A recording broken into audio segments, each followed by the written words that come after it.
Hola, Geo, ¿cómo estás? Hola, mi querida Lucía, muy bien, ¿y tú? Pues muy bien, aquí estamos en el primer super capítulo tan esperado de Letrosas, Bichicoras y Sabrosas. Ay, buenísimo. A ver, platícanos, ¿qué vamos a hacer el día de hoy? ¿Cómo vamos a abrir esta aventura? Bueno, esta aventura ha sido muy platicada, para que lo sepan nuestros escuchas. No es que se nos ocurrió ayer, la hemos planeado durante muchísimo tiempo y pues creo que viene desde un lugar muy bonito que es el compartir. Yo quiero compartir con todos las, las grandes lecciones y aprendizajes que he podido adquirir a través de ti, de tus cursos y de esa maravillosa forma que tienes de expresarte y de explicar temas, libros y miles de cosas que ni nos imaginamos de la forma más sencilla. Así es que yo creo que quiero compartirles a todos esta gran aptitud y habilidad que tienes para explicar, enseñar y compartir. En este capítulo quiero hablar sobre cómo se hace una escritora, porque muchas veces no sabemos o creemos absurdamente pues de que se nace escritora y eso pues está muy alejado de la realidad, ¿verdad? Así es que sí, pues Sí. hoy quisiera más que nada hacer como que una analogía. Hay un tema que a mí me apasiona, que son las rocas, la geología, y pues, ¿qué más que tu nombre nos llama a ese tema? Georgina, la madre tierra, Gea.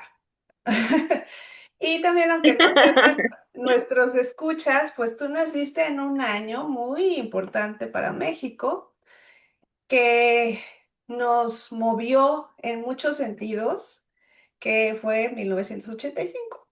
Ajá, tuvimos, para los que no saben, un terremoto tremendo que pues nos hizo darnos cuenta de que pues solamente la solidaridad podía ayudarnos. Así es que yo creo que desde ese lugar quiero hablar el día de hoy.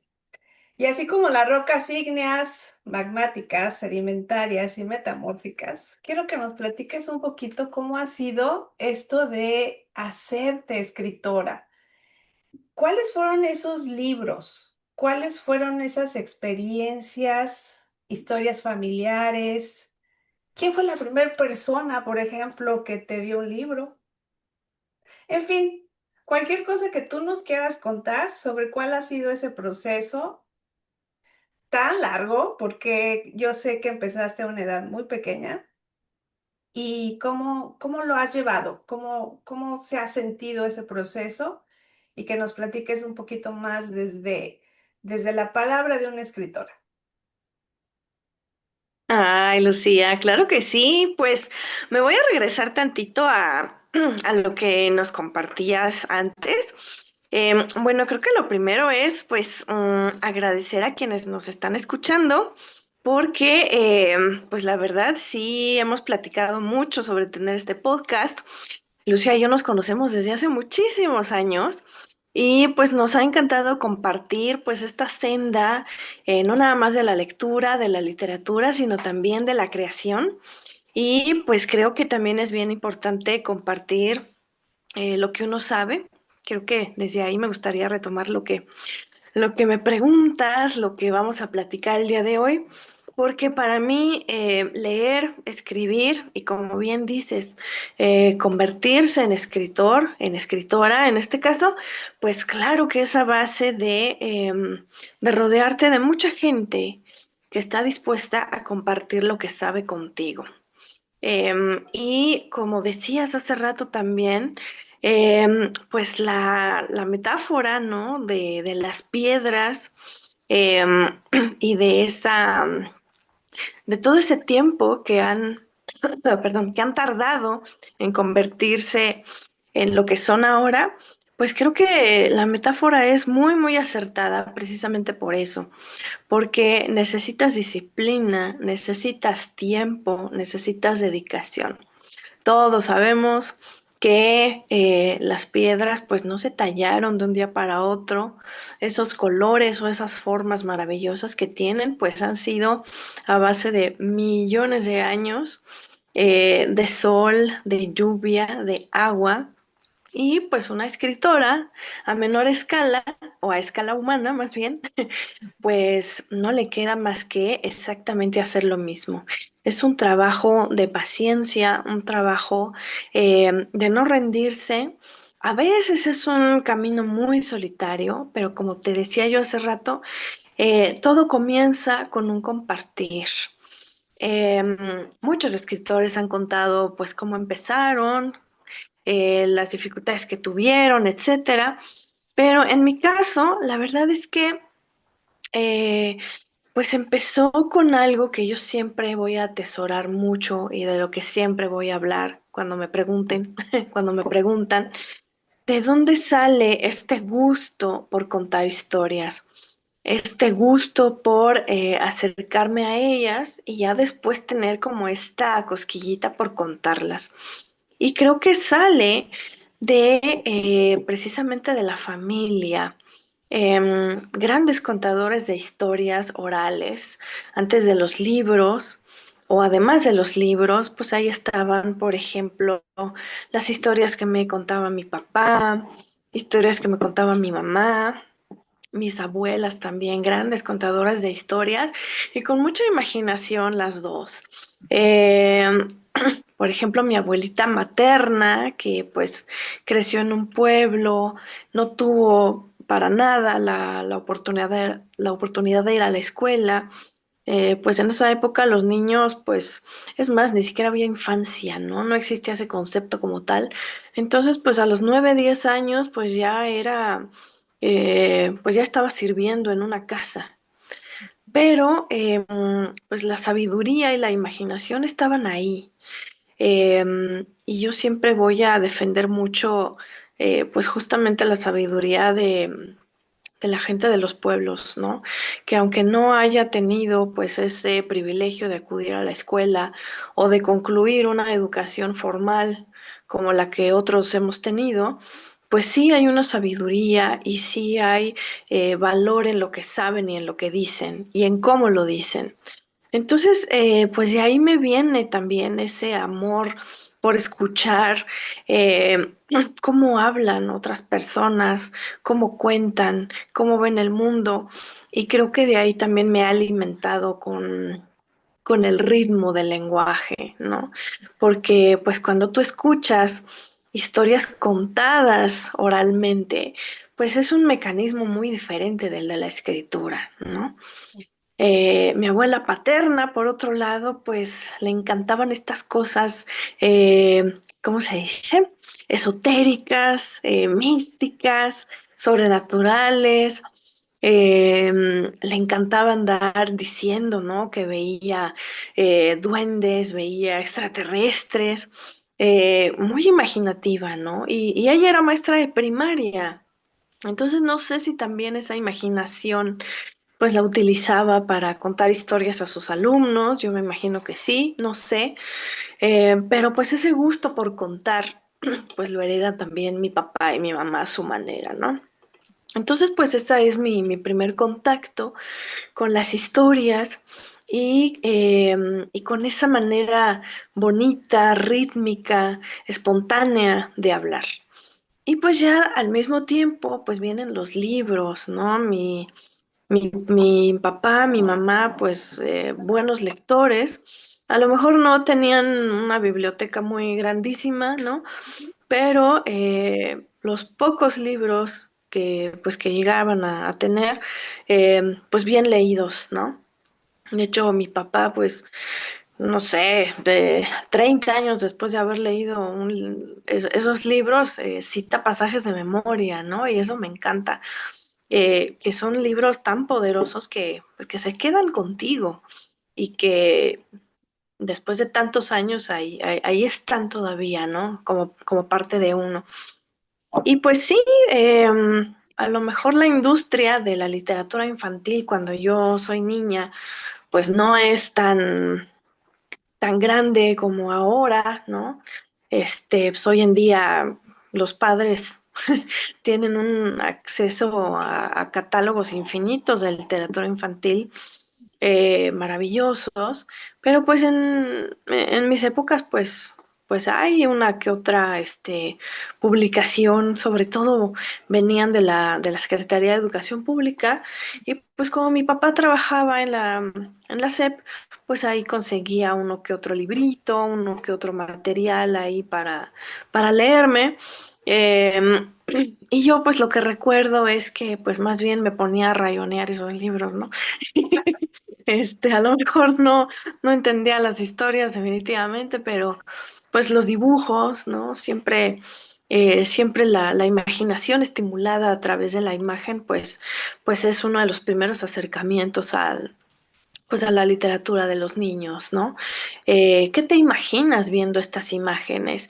Y muchas veces no hay texto, ¿no? Sino simplemente, mira, pues aquí hay unos personajes, hay unos colores, hay unas formas, y ya pues tu imaginación va completando el resto, ¿no? Creo que también esa es una muy bonita manera de iniciar a los niños con la lectura, porque más que la lectura es la imaginación. Claro. Entonces, pues, ese habría sido mi primer contacto, mi querida Lucía. Así lo recuerdo. Qué bonito. Y me viene a la mente, me vienen a la mente dos preguntas. ¿Tienes algún Ajá. libro de la infancia en particular que se te haya, no sé, grabado, que hayas dicho, este es el favorito de los favoritos, que lo lleves muy dentro de tu corazón? Y mi segunda pregunta es, ¿algunos de tu papá o tu mamá te leían? Ujú. Ok, creo que es más fácil responder la segunda. Este, mm, no, fíjate que no los recuerdo leyéndome, Ok. em, lo cual era muy, pues no sé, a lo mejor resulta un poco curioso, ¿no? O extraño. Pero no, ellos no me leían, sino que, y tampoco los recuerdo poniéndome un libro así en las manos de que tienes que leer ¿no? Sino que más bien recuerdo que, pues tenía yo libros, de hecho mi abuelita paterna, ¿no? Que pues como ya dije, pues era maestra de primaria, pues ella me regaló varios libros, ¿no? Y recuerdo que eran libros chinos hablando de la invasión china de productos hoy en día, qué mal que no entren libros chinos, ¿no? Como en aquel entonces. Eran libros, pues, que no tenían texto, solo eran las imágenes, pero eran imágenes preciosas. Eran imágenes de niños jugando. Ujú. eh, de eso era un libro, creo que se llamaba Pequeños Nadadores, algo así. Y otro libro era de animales, unas ilustraciones en acuarela preciosas. Y como digo, no tenían texto. Ujú. Eh, entonces, pues yo los recuerdo nada más, ¿no? Y que yo iba y los veía, ujú, como dije, ¿no? Pues el libro, el primer contacto que tienes con el libro es más bien el libro visual, ¿no? Y ya tú te empiezas a imaginar el resto. Eh, y ya eso me conduce a la primera pregunta. Ujú. Recuerdo con mucho cariño estos libros chinos que menciono.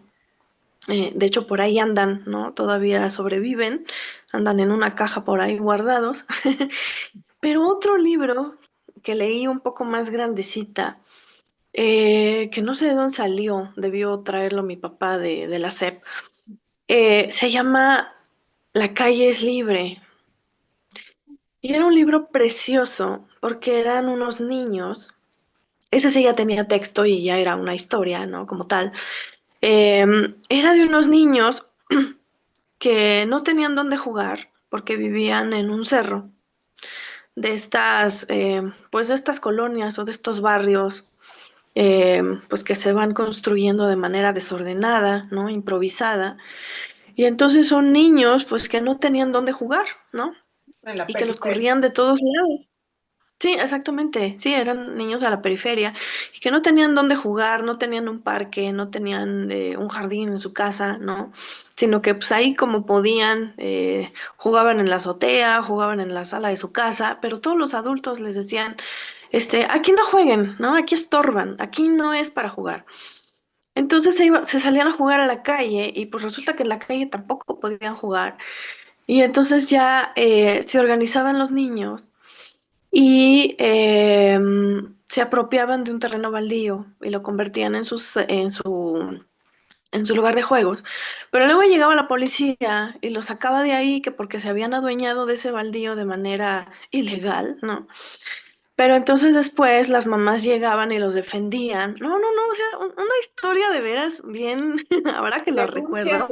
Denuncia social, pero muy Sí, a la historia sí, bien infantil, profunda. ¿sí? Sí, bien profunda, bien tremenda, ¿no? Y entonces ya llegaban las mamás a defender a los niños de que se los llevara la policía. Y ya en eso llegaba el político, ¿no? Y ya decía, bueno, está bien, ya cálmense. Sí les vamos a hacer su parque a los niños, ¿no? Y pues como buen político se apersonaba ahí el día de la inauguración del parquecito y cortaba el listón y todo. Y el libro terminaba con que finalmente los niños crecían y el parque se quedaba abandonado. Wow. Y no sé por qué me gustaba tanto ese libro, que lo leía y lo leía y lo leía, ¿no?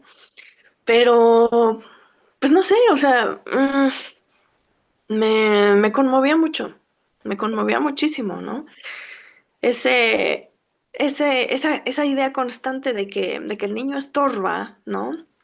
De que el niño estorba donde sea y de que no puede desarrollarse plenamente, no hay espacios para que lo haga y que cuando busca un lugar para hacerlo es criminalizado. O sea, eso era brutal, ¿no? Pero Eso era tremendo. imagínate tu conciencia a esa edad, o sea, ya la creación de conciencia, no sé cuántos años tendrías, pequeña, 6, 7 años tal vez, Sí, como 7, 8 años, más o menos. Ajá. y ya desde ese momento estás adquiriendo una conciencia social y, y de todo tipo, ¿no? Moral, ética, que, Ujú. que hasta la fecha me imagino que pues te ha marcado y que te sigue marcando, ¿no? Sí, exacto. Sí. Y no recuerdo quién es el autor o autora de ese libro. Eh, Debe estar en alguna caja por ahí porque no recuerdo jamás haberlo tirado ni regalado, ni mucho menos. Debe andar por ahí.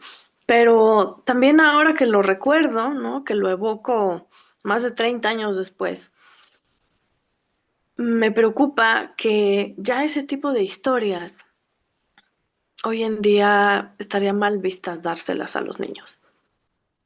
Pero bueno, ese es otro tema. Ese es un tema que podemos guardar para otra Sí, ocasión y para otro sí. episodio donde podemos hablar de temas un poquito más quisquillosos y que a veces a la gente les causa ruido, ¿no? O a algunas personas, Sí, no a todos, a sí, algunos nos sí, gusta, nos gusta claro. meternos en camisa de 11 varas. Pero bueno, oye, y Sí. a propósito de eso, ¿no? Entonces aquí estamos hablando de un sedimento que te va formando, un sedimento narrativo, le vamos a llamar así, Ujú, que te va ujú, formando, ¿no? Te va guiando y ujú, va creando tal vez la primer capa de esa estratificación, de esa de esa ujú, tierra, de esa roca que pues va a ujú. crecer hasta la fecha y que va a seguir creciendo, que va a seguir evolucionando, porque eso no creo, me lo has enseñado muy bien, eso no cambia, eso no para.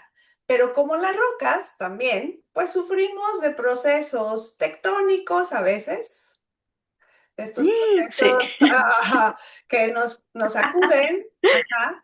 Y, por sí. ejemplo, existen en las rocas estos procesos a través de la presión y la temperatura, la compactación. Hay un término que me gusta mucho porque creo que va mucho con la experiencia humana que se llama sobrecarga. La sobrecarga es que te va poco a poco compactando. Ujú. Y no nos damos Ujú. cuenta a veces, pero ese proceso pues lo sufrimos a través de toda nuestra vida. Y se puede manifestar de varias formas. Puede ser dolores, migraciones, amores, correspondidos y no correspondidos, vergüenzas, pérdidas.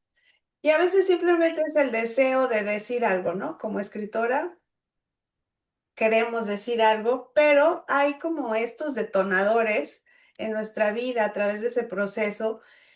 Y ya hablamos de esas primeras influencias. ¿Cuáles dirías que han sido esos detonadores en tu vida ya más adulta que te han impulsado a escribir? Ay, qué buena pregunta, Lucía. Pues creo que los viajes, definitivamente. Eh, y, y el contacto con otras realidades, con otros contextos, que no han sido el mío, ¿no?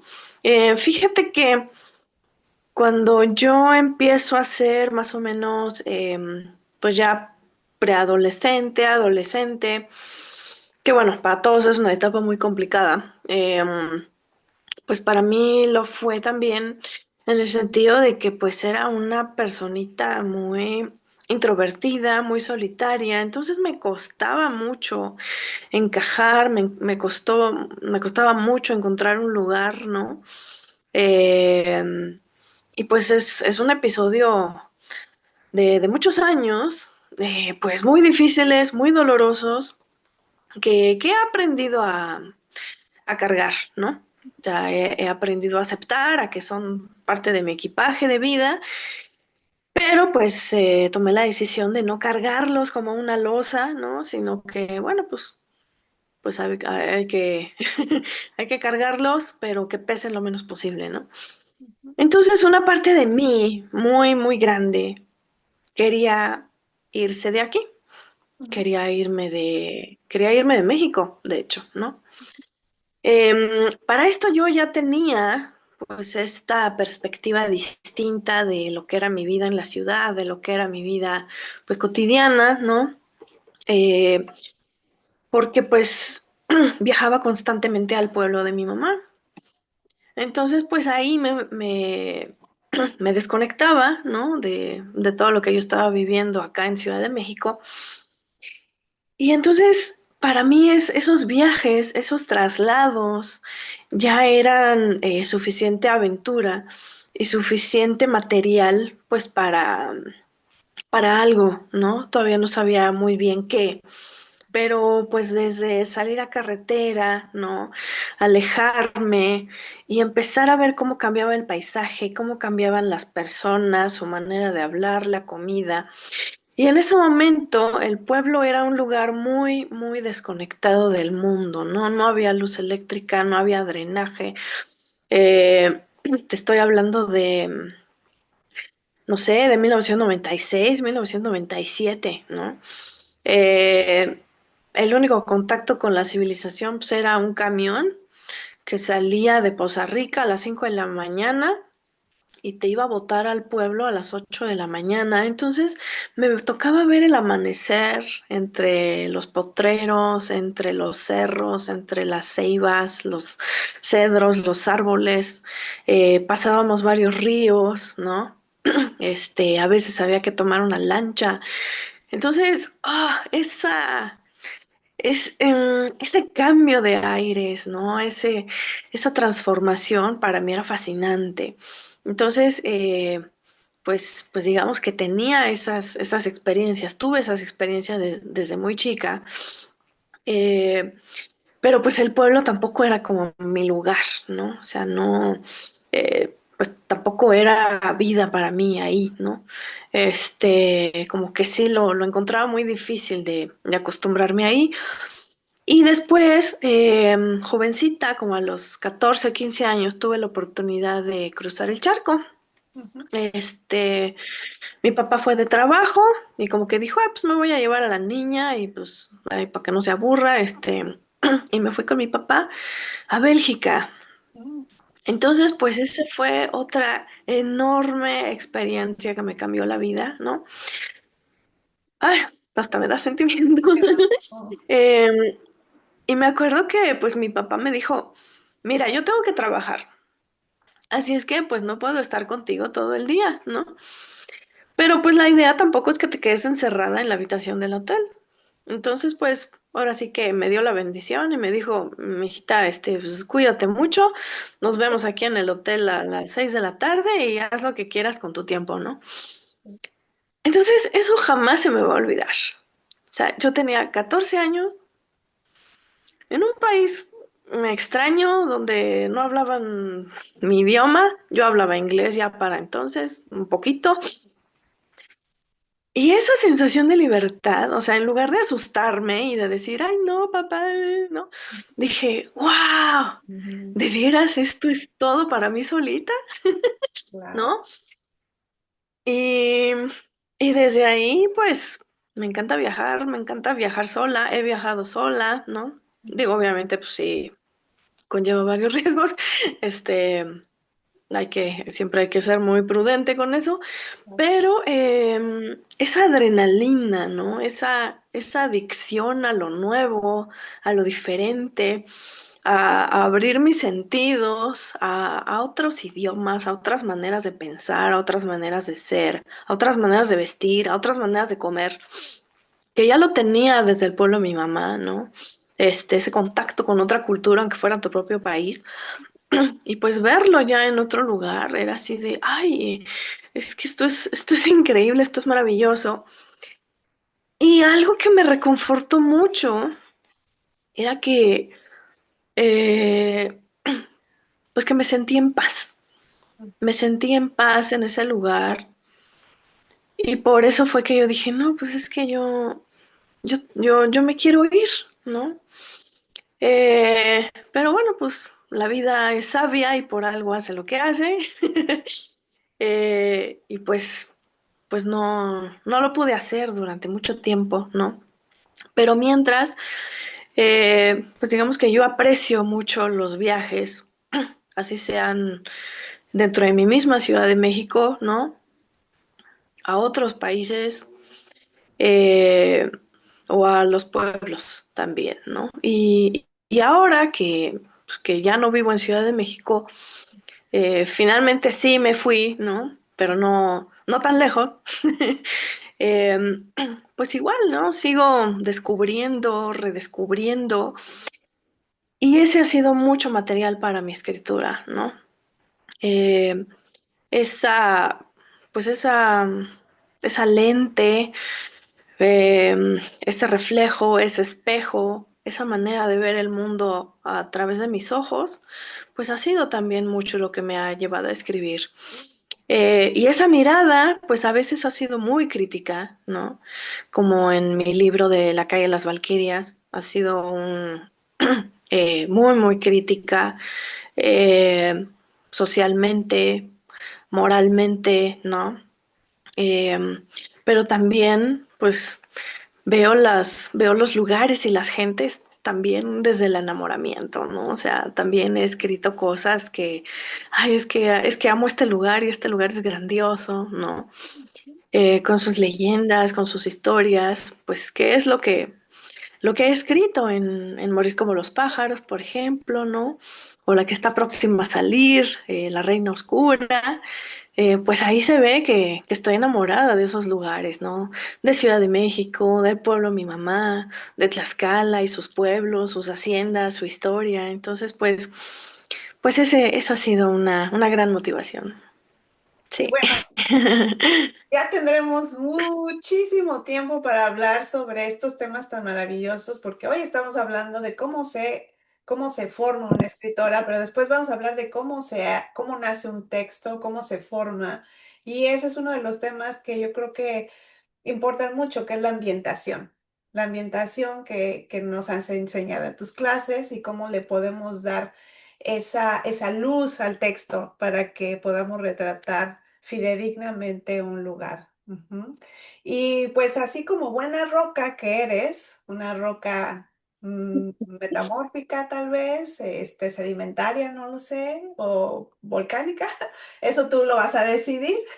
Pero en ese proceso, como bien decías, pues a lo mejor esa libertad experimentada en Bélgica, no sé, me imaginé así como que el puerto de Amberes, no sé si fuiste a Amberes, pero me imaginé a la Geo yendo a comprar unos chocolatitos, no lo sé, pero de alguna forma, esta como libertad que te permitió a una edad muy temprana reinventarte o conocer otras versiones de ti misma, me imagino, ¿no? Dijiste, pues esta yo puedo ser acá y acá puedo ser otra, y toda esta reinvención también me lleva a la pregunta de que en ese proceso de erosión, donde vamos acumulando conocimientos, vamos leyendo, ¿cuáles fueron esos primeros libros que tú escogiste? Que no son los que te dejaron leer, que no son los que tienes que a fuerza leer. ¿Cuáles fueron esos libros que tú decidiste de forma bien, libre? Quiero leer esto y que crearon esa segunda, tercera capa en ti para crear una nueva versión. Ujú. Ay, qué buena pregunta. Em, pues recuerdo especialmente que fueron tres libros que yo llamaba libros de grandes, ¿no? Porque pues mucho tiempo me apegué a pues esas lecturas infantiles que ya mencioné, ¿no? También había unos volúmenes que se llamaban Letras Clásicas para Niños, que eran unos libros grandotes. La verdad, el formato no era nada cómodo para leer. Este, eran unos mamotretos así grandotes. Los sacó la SEP. Y ahí venían, por ejemplo, fragmentos de Las Mil y Una Noches, Cenicienta, Aladino, Pulgarcita, digo Pulgarcito, este, Blancanieves, La Bella Durmiente, etcétera, ¿no? Las versiones, pues, no sé si estuvieran adaptadas o no, pero la verdad es que poco me asomé a esos libros, justo por lo que digo, ¿no? De que el formato, pues, no era muy atractivo para mí como niña, ¿no? Eh, pero pues sí me llegué a asomar alguna vez a ellos y pues me empezó a atraer la literatura fantástica, ¿no? Eh, pero digamos que ya esos libros de gente adulta, ¿no? Pues me acuerdo que el primero que leí fue El hombre invisible. El hombre invisible de H. G. Wells, que luego leí la de La máquina del tiempo, este, y definitivamente dos que me marcaron muchísimo y que mi papá me lo dio a leer cuando tenía yo como 10 años, o sea, qué papá tan inconsciente. Las batallas en el desierto, de José Emilio Pacheco, ¿no? Digo, había mil cosas que yo no entendía, pero ya después dije, ah, no, sí, ya lo entendí, ¿no? Uy, Em, uy. sí, sí, sí, estaba ahí un poco, de hecho yo era una niña muy precoz, en muchos aspectos y en el sexual también, o sea, era muy precoz. Entonces, pues sí, digo, entendía varias cosas, otras no, a lo mejor las más útiles, pero como que sí me llamaba la atención eso, ¿no? Pero el que definitivamente fue así una maravilla haberlo descubierto, pues sí fue Drácula. Y yo los leí por curiosidad, como dices, ¿no? O sea, que no fueran impuestos o que no haya llegado alguien y, ay, tienes que leer esto, ¿no? El del hombre invisible, me acuerdo que me llamaba la atención porque estaba en el librero de mis papás y estaba pues a una altura a la que yo de niña podía ver. Y pues ese título, ¿no? El hombre invisible, pues era una cosa que no me podía sacar de la cabeza. Eh, de hecho, hice mi propia versión del hombre invisible como a los 5 años. Eran puros dibujillos, ¿no? Obviamente no había leído el libro, sí, sino que estaba en mis lecturas pendientes, ¿no? Algún día leeré ese libro. Y me dejó con mucha desazón, ¿no? Porque pues era realmente como estas historias de monstruos tristes, ¿no? Incomprendidos. Y pues yo era un pequeño ser triste e incomprendido, ¿no? Entonces, pues sí, claro que Claro que la literatura fantástica, pues, eh, no es solo imaginación, sino también este sentimiento y esta crítica, pues, a la sociedad y al entorno, ¿no? Y ya cuando llega Drácula, yo no me acuerdo si para entonces ya había cruzado el charco o no. No, la verdad no recuerdo. Eh, pero pues fue descubrir un mundo maravilloso ahí, ¿no? Y confieso que en ese momento fue un escape, ¿no?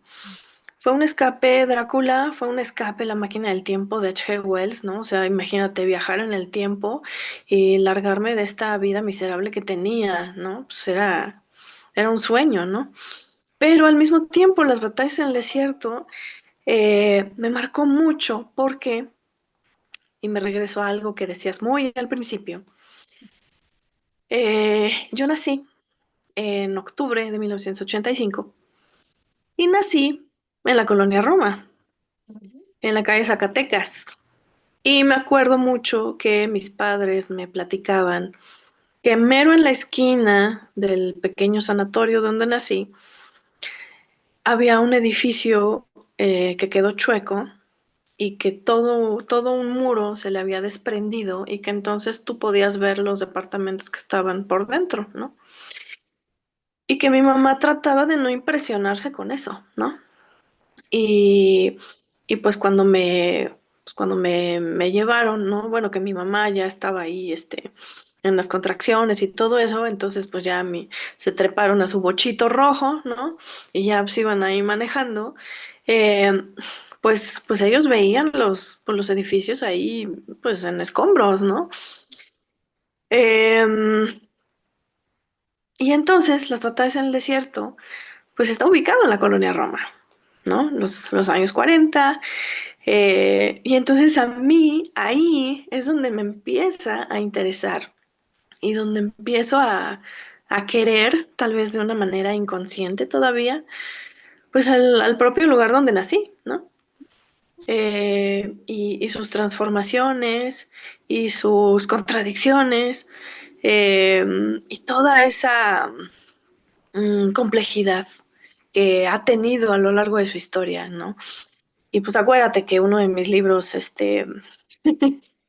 fundacionales, pues fue ese de los niños que no tenían dónde jugar en la calle, etcétera, ¿no? Entonces, pues siempre la ciudad era ese monstruo que yo no alcanzaba a comprender, ¿no?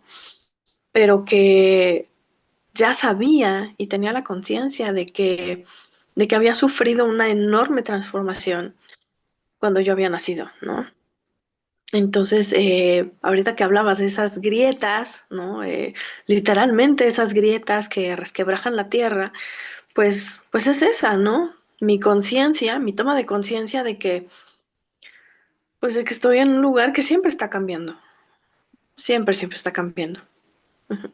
Y creo que no vamos a hablar en esta ocasión de tus libros, porque cada uno Sí. de ellos requiere de un tiempo y de un espacio especiales, porque son libros muy, muy em, hechos a mano, yo diría, y me refiero a este proceso tan cuidado que tienes para cada uno de tus libros.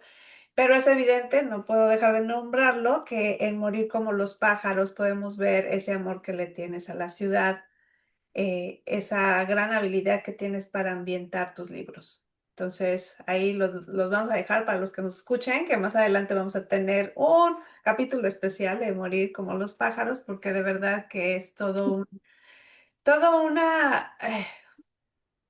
una alabanza a la ciudad de alguna forma. Yo creo que recorre todas sus calles, sus personajes, y también habla de cosas muy poco o de temas poco tocados.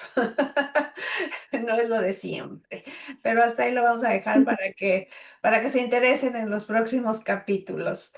Y bueno, Ujú. hablando de estas ideas que nos forman, de estas lecturas que vamos tomando, de estas experiencias, hay dos cosas ambivalentes o diríamos que las dos caras de la moneda que te van formando a veces. Y una de ellas son las lecturas que abandonamos.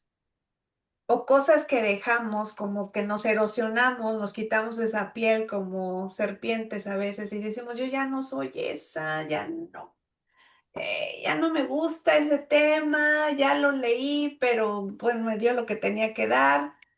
Y por otro lado tenemos esos como fósiles o reliquias a los que nos agarramos y decimos, esto no lo voy a soltar porque este es mi tesoro. ¿Cuáles serían esas dos, ya sea géneros, temas, libros, que dices, esto ya no es para mí y con esto sí me quedo de por vida? Hasta ahora, porque seguimos en evolución, ¿verdad? Ujú. Pues voy a comenzar con esos libros que, digo, entiendo que son producto de su época, eh, y que pues también son un testimonio a su manera de la ética, de la moral, de la estética, ¿no? De cierta crítica social, claro está, porque creo que el escritor siempre se posiciona críticamente ante su sociedad. Pero también es cierto que a lo largo de la historia, pues sí se vuelven cómplices de ciertas ideologías, ¿no? Pero insisto, o sea, eso es plenamente porque son, pues, producto de su época también y pues sería, eh, no injusto, pero sí, no sé, Anacrónico. eh, anacrónico, insensato, pues juzgarlos a partir de cómo pensamos ahora, ¿no? Y uno de esos libros tan chocantes para mí es, por ejemplo, esta novela del siglo XIX que se llama Santa de Federico Gamboa, ¿no? Que pues básicamente es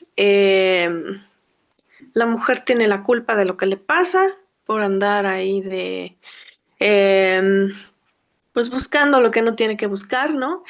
Y entonces ese tema concretamente, ¿no? De pues de juzgar el cuerpo de la mujer, la vida de la mujer, la sexualidad de la mujer, la vida amorosa de la mujer, siempre desde este privilegio masculino, pues a mí no me gustaba, ¿no? Eh, Sobre todo estos tonos tan aleccionadores de los que eran fanáticos nuestros escritores decimonónicos, sobre todo los mexicanos, los Moralinos. españoles también por ahí, ajá, moralinos, ándale, ¿no? Eh, que bueno, pues sí, entiendo que son producto de su época y todo, pero pues definitivamente son libros a los que no me interesa volver, ¿no? O sea, ya los conocí, ya los leí, ya entendí que son imprescindibles de la historia de la literatura mexicana, que bueno, pero pues no comparto sus puntos de vista, ¿no? Eh, y pues por otro lado, pues otros libros, otros autoras, autores, pues que han sido, sí, mis guías, mis asideros, mis amigos incluso, eh, pues sí, son, mm, perdón, el primero de ellos pues fue un librito, ay, que quién sabe cómo diantres llegó a mi casa, porque no era de mi papá, no era de mi mamá, de repente apareció ahí en el librero y yo así de, ay, a ver este libro, tiene un nombre muy curioso, muy extraño, ¿de qué se tratará, no?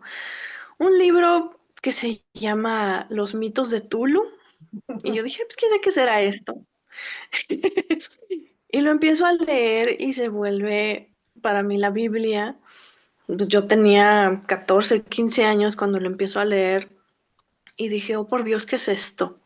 No es nada como lo que había leído antes, ¿no? Este, pues en la escuela me dejaban lecturas muy ñoñas, ¿no? Por ejemplo, Corazón diario de un niño, ¿no? Digo, pues lacrimógeno hasta, ¿no? Romanticismo, ya sabes.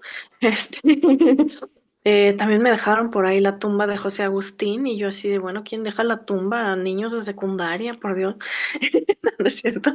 Este, eh, pero pues no sé, como que nada de eso me resonaba, ¿no? Algunos cuentos por ahí mexicanos, la verdad, muy, pues no sé, muy insulsos, ¿no? No me decían gran cosa. pero de repente esa cosa de los mitos de Tulu y todos los autores que estaban ahí, un tal Algernon Blackwood, un tal Arthur Machen, un tal H.P. Lovecraft, dije, órale, estos están interesantones, ¿no?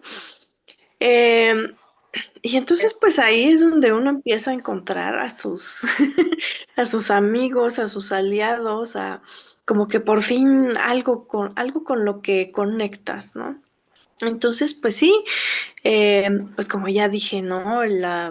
Pues la fantasía, pues sí, la ciencia ficción, lo fantástico, ya estaban ahí, pero definitivamente eso fue lo que me dispara más la imaginación, ¿no? De que contar de otra forma también era posible. Y creo que lo que he aprendido en los pocos años que llevo de escritora es que puedes tener una historia maravillosa que contar, pero si no sabes cómo contarla, mm, puede ser la más grandiosa y la más maravillosa, pero no va a atrapar a nadie, ¿no? En cambio, eh, o sea, la forma es bien importante. Ujú. En cambio, puedes tener algo que a lo mejor no es tan grandilocuente, no es tan, no sé, sublime, pero encuentras una forma atrapante, interesante, especial, diferente de contarla y pues va a ser un éxito, ¿no? Entonces eso fue lo que encontré ahí, que eran realmente historias muy sencillas, ¿no? Que es casi la misma historia contada mil veces, pero la forma en la que estaba contada era sumamente atrapante. Que eso nos lleva a uno de los temas que más adelante quisiera que exploráramos, que tiene que ver con esto de cómo los bloqueos, las dudas, los cambios de voz, los silencios largos en el proceso creativo de una escritora a veces pues nos llevan a reinventarnos, ¿no? O te llevan a crear cosas que ni te imaginabas. Y lo digo con alevosía y ventaja porque pues yo conozco la Geo y conozco de algunos de sus procesos tectónicos, plutónicos. Y pues a veces, como bien dicen por ahí, pues la Tierra necesita romperse para reordenarse. Y en otra ocasión podríamos empezar a platicar de eso, ¿no? Cómo en el proceso de ser escritora, pues has tenido que sufrir algunos de esos sacudidones bien buenos, que te han Mm, ujú. influenciado, porque, bueno, los que amablemente nos escuchan no saben que tú tienes, pues, varias áreas de especialidad y una de ellas es la mística. Y yo creo que van muy de la mano cuando te rompes y te reinventas y te reordenas. Pero eso lo vamos a Ujú. dejar para otra ocasión. Yo creo que por ahora ya le sacamos muchísimo jugo a esta experiencia y nos da para mucho, ¿no? Porque así como que decías que pues hay libros, por ejemplo, como Los mitos que no voy a tratar de pronunciarlo, de H.P. Lovecraft, pues de alguna forma te ha dejado marcada para siempre. También sabemos que los libros tienen una influencia a veces no tan buena para algunos personajes que pues a veces se toman muy en serio las cosas y ya, de eso hablaremos en otra ocasión también. Pero bueno, pues sí, quiero cerrar pensando que, no sé si estás de acuerdo conmigo o si quieras agregar algo más, que pues la escritora, perdón, no es un genio. Hay que verla como un paisaje, como un proceso donde se ha ido acumulando lentamente y viene desde adentro, desde una roca y los invitamos a que nos sigan escuchando y que sigan aprendiendo de este proceso y de muchas cosas más que tiene que enseñarnos la Geo en este capítulo de Letrosas, Bichicoras y Sabrosas. Y si les gustó, pues compártanlo y díganos qué les pareció. Y pues tú cuéntanos, para finalizar, Geo, ¿qué te gustaría agregar? No, pues me ha encantado platicar contigo en esta ocasión y pues sí, espero las siguientes charlas porque pues también vamos a pues vamos a compartir, o bueno, yo quiero compartir de la mano contigo, em, pues, pues ciertas verdades, ¿no? Echar abajo varios mitos, que son los que a veces desaniman a las personas para escribir, ¿no?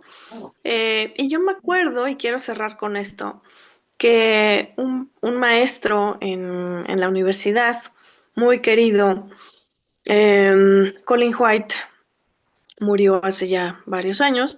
Sí. Él nos preguntó,